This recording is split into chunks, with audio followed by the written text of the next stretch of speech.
तो देखो ये वाला जो राउटर है ना वो हुआवे का राउटर है, मेरे एयरटेल के फाइबर कनेक्शन का राउटर है जो मुझे कंपनी ने दिया था। इसका मॉडल नंबर कुछ ये है HG8145V5 और इसमें पीछे कुछ लैन के पोर्ट्स भी देखने को मिल जाते हैं। तो ये कुछ है इसमें एयरटेल का। अब जियो का भी हो या आपके किसी भी कनेक्शन का राउटर हो, सेम सिस्टम ही रहेगा। अब इसके बाद जो दूसरा राउटर मैं आपको बता दूं, ये MI का 3C राउटर है जो कि एक 2.4 गीगाहर्ट्ज़ के बैंड पे सिंगल बैंड का राउटर है और इसमें भी पीछे 2 लैन के पोर्ट्स देखने को मिल जाते हैं और एक वैन का पोर्ट देखने को मिल जाता है। अब तीसरा जो राउटर है वो मेरा favourite dual band router TP-Link का C6 है जो MoMeMo टेक्नोलॉजी के साथ आता है और 4 गीगाबिट के पोर्ट्स हैं इसके अंदर।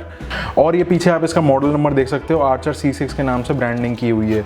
बाकी कुछ इसमें है नहीं। अब जो इंटरनेट की कनेक्टिविटी है हाल फिलहाल वो सिर्फ इस राउटर में है, यानी कि एयरटेल वाले राउटर में है।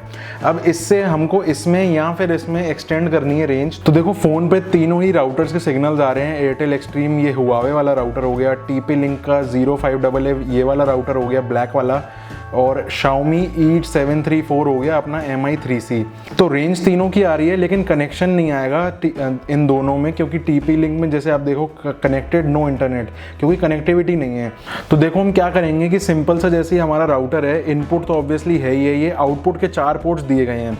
तो आप किसी में भी आप एक ये प्लग कर दो और अपने दूसरे राउटर के इनपुट पोर्ट में आप इसको लगा दो, यानी कि जो ये इनपुट का पोर्ट है और ये आउटपुट के पोर्ट हैं।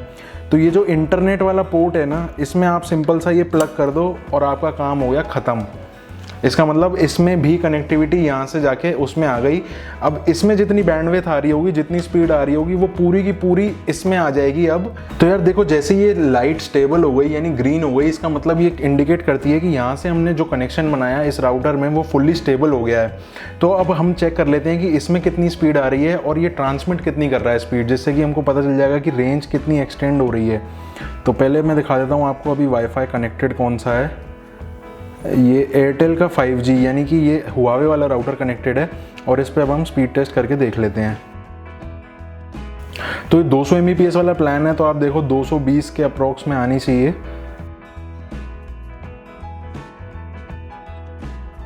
तो ये डाउनलोड आई 221 और अपलोड आई 195। अब हम चेक कर लेते हैं वाईफाई चेंज करके, यानी कि TP-Link का कनेक्ट करके देख लेते हैं कि उसमें कितनी स्पीड आ रही है।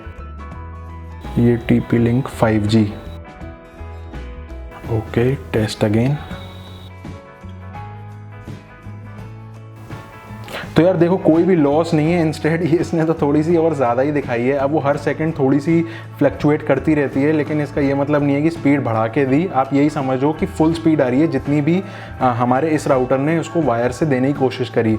अब इसी चीज़ को हम रिवर्स करके देखते हैं, यानी कि 2.4 गीगाहर्ट्ज़ के राउटर पे कनेक्ट करके देखते हैं कि उस पर क्या रिजल्ट आने वाला है। अब मेरे पास एक और लैन वायर है, Cat 5e ही है ये भी। तो अब मैं इसको भी इससे कनेक्ट करके देख लेता हूँ कि क्या रिजल्ट देखने को मिलता है। तो पहले मैं इसमें लगा देता हूँ एक प्लग, किसी भी एक प्लग में एक ये वायर लगा दीजिए, और जो दूसरा वायर का पोर्ट है वो मैं इसके कर देता हूँ वैन पोर्ट पे कनेक्ट। अब इस वाले राउटर में भी कनेक्टिविटी आ गई होनी चाहिए। अब चेक कर लेते हैं कि इसका क्या स्टेटस है, और ये हो गया कनेक्टेड, यानी इंटरनेट कनेक्टिविटी आ गई। अब इसमें टेस्ट करके देख लेते हैं क्या रिजल्ट आता है। तो यार देखो ये फ़र्क होता है सिंगल बैंड राउटर और डुअल बैंड राउटर में। आपका जो कनेक्शन है वो 100 Mbps से ज़्यादा है, तो आपने अगर एक पुराना राउटर जो कि 2.4 गीगाहर्ट्ज़ पे काम करता है उस पे रेंज एक्सटेंड करी तो स्पीड आई सिर्फ 44 Mbps, यानी सिंगल बैंड 2.4 गीगाहर्ट्ज़ पर ही जितनी मैक्सिमम सपोर्टेड है उतनी ही वहाँ पर गई। लेकिन ये डुअल बैंड राउटर है, गीगाबिट का पोर्ट भी है इसमें, तो 100 Mbps से ज़्यादा का कोई भी प्लान आप उसमें ट्रांसफ़र कर सकते हो, मतलब रेंज एक्सटेंड कर सकते हो। और उस पर आपने देखा कि पूरी 220 की जगह 230 तक वो पूरी की पूरी उसने फॉरवर्ड कर दी। तो ये चीज़ मैं आपको एक समझाना चाह रहा था कि राउटर आप कौन सा चूज़ करते हो, ये बहुत बड़ा एक पॉइंट है डिसाइड करने में कि आपको जो रेंज एक्सटेंड करनी है वो कितनी स्पीड पे करनी है। उस हिसाब से आप अपना बजट भी सेट कर पाओगे।